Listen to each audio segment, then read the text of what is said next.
harder and more frequently than any other part of the nation, and many are still in the cleanup process after last year's hurricanes. Our Kim Luffler has a look at the progress people there are making as they prepare for this year.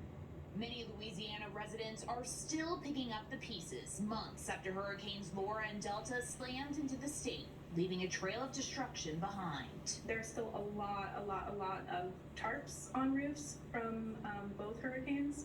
Tarps have about a lifespan of 3 months. The storms causing $12 to $14 billion in damage, with Southwest Louisiana seeing the greatest impacts. If you would have told me a couple days after Laura that we would be where we are today 8 months later, I don't know if I would have believed you. Because some of the earliest estimates, it couldn't even be spoken because the earliest estimates were just so dire.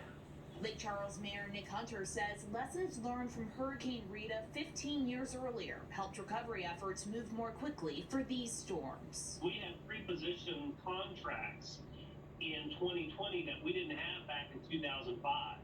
So after the hurricanes, our debris removal contractors came in immediately because they were already stationed. They already had their men and their equipment ready to come in. He says because of that planning, the city has been able to remove nearly 3 times as much debris as they did in the year after Hurricane Rita. He also says buildings in the area are being built stronger to better withstand a storm. The buildings that are coming back, the roofs that are being put on, the drainage ordinances that are being followed, those are advanced and more progressed than they were 20 years ago.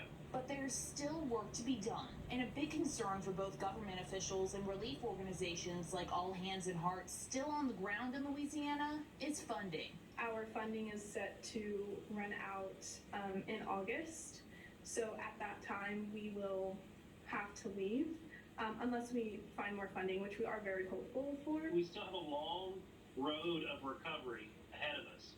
We are very concerned that we have not received any federal allocation of disaster recovery dollars, but we're still very proud to be where we are today. An area still battered, but doing what they can to prepare for whatever may lie ahead. For AccuWeather, I'm Kim Luffler.